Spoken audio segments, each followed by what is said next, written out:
M240i has had a lot of work done. And in this video, we're going to talk about it because it's had a lot of expense on it and it is one serious build now. So we'll leave it running so I can talk to you guys what's been done. In the boot is a load of parts and I'm going to be showing you guys what has been done exactly. This thing sits so incredibly well now. Now you may be thinking, aren't these Bilstein shock absorbers meant to be on the car? And yes, they are. If I show you guys briefly what's inside, if I can open the box, these are the old ones. Now these are the old ones which have been taken off, and yes, they have electronic damper control, which is why there's a little sensor on the side, which is why these Bilstein ones were a lot more expensive than normal. And in this box here, we've also got a rear shock absorber. Now, as you would have seen on loads of videos on my car, the M235i, I replaced the rear shock absorbers. When I went round track on them, you'll see a clip on now in Castle Combe.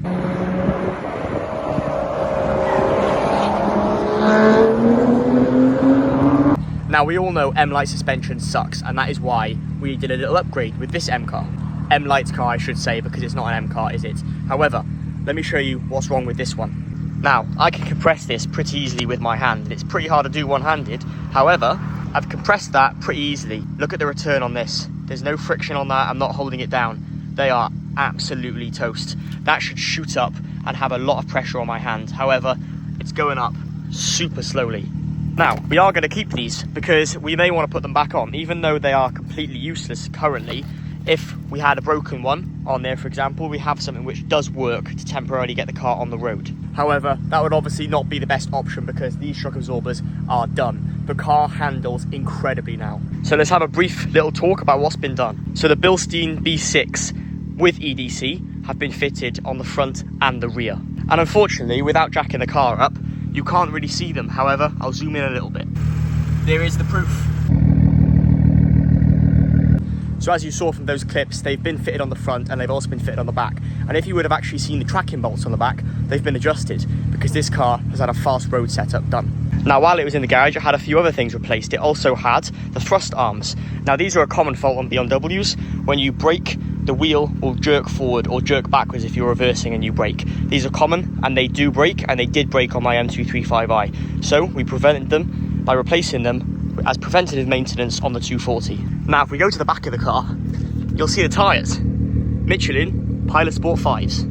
Now, the front had some awful tyres on before, but now you can see we've got Michelin Pilot Sport 5s. Where are they? There we go. Gonna put these back in the boot. Now, I also filled the boot up with a load of other parts. We have drop links in there, we have track control arms, you name it. Top mounts, everything is in this box. And we basically told the guy who does all the work on our BMWs that if you see anything that you think needs replacing, just do it. And that's what he did. He fitted the tyres, he fitted all the suspension parts, he fitted, I think it was one track rod end possibly, as well as the thrust arms, and now the car drives absolutely faultlessly. Now you may be wondering what's coming to the 240 next then, because as you guys know, if I can find it in the menu, this car is tuned. We've got MHD on this car. I had the MHD adapter for my 235 and I thought, why not do it to this car as well? And as you can see from the sports displays, we got a stage 2 tune on there. It does go up almost to 480 brake. I'm only messing with you guys, it goes to about 450. I do want to get this car on the dyno, so if you want to see that, drop a comment down below. And while we're in the car, it makes sense to get a couple revs now the engine's warm.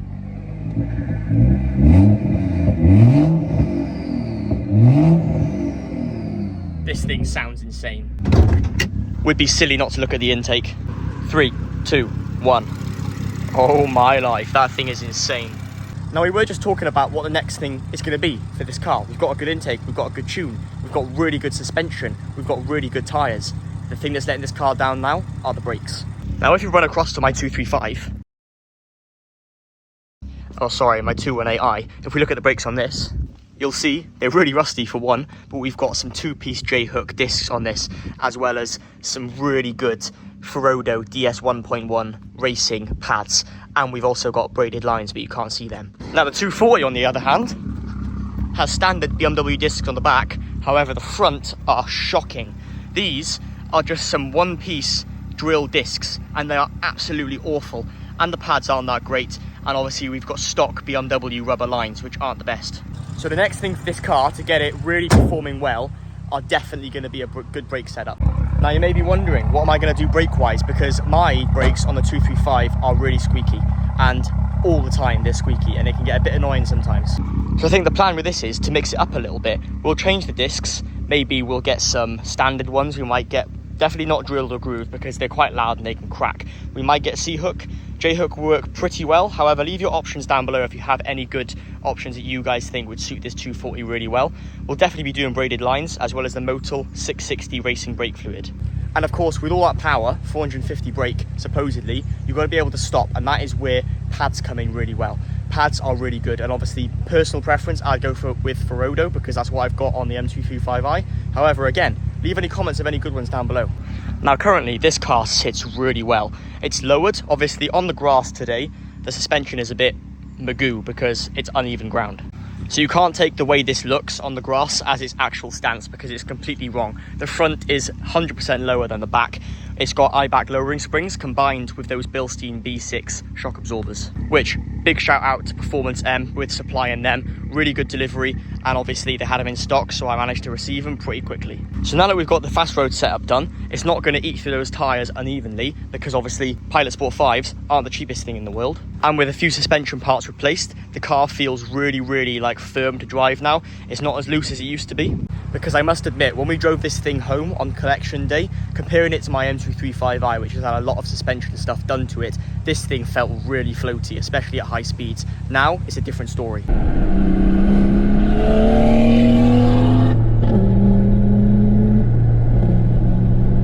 That's so loud.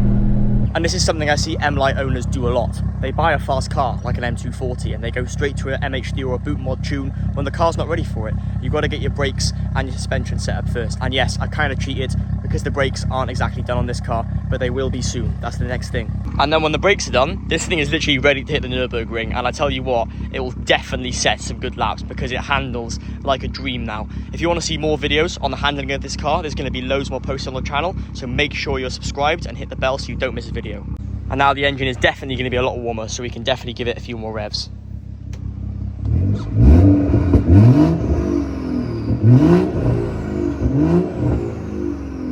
I'll place you guys at the front now so you can hear the intake because this thing, it just sounds like a death machine.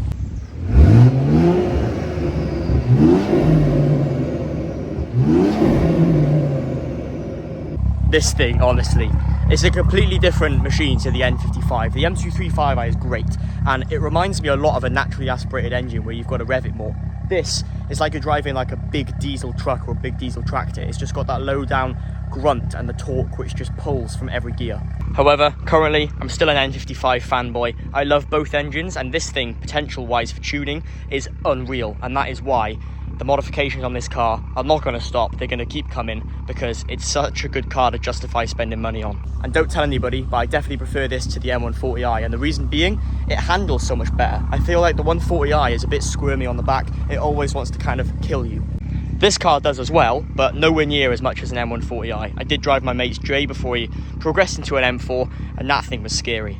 It wouldn't be an M240i if we didn't hit some anti-lag, so let's do it.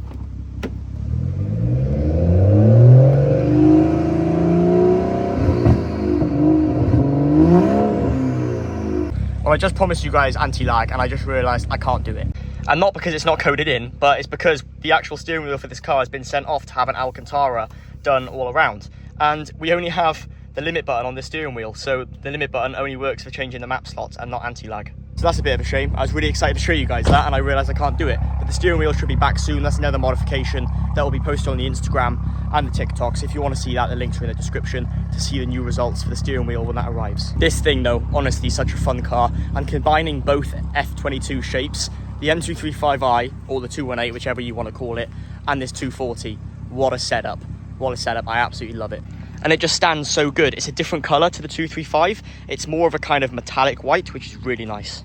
But if you enjoyed today's video, stick around. There's going to be loads more done to this. I'm going to be doing a full review on the dampers that we have fitted, as well as how this thing drives with a fast road setup and everything that's been done. So of course, if that interests you in any way, make sure you hit the subscribe button. It's completely free and it supports the channel. And if you want to like the video, you can. That's also free, and it'll push it to more people so they can see this 240, which is an incredible car. And apart from that, leave any comments you have down below and I'll answer them. Personally, I'll reply, and I'll catch you guys in the next video. Thank you so much for watching. See you in the next one.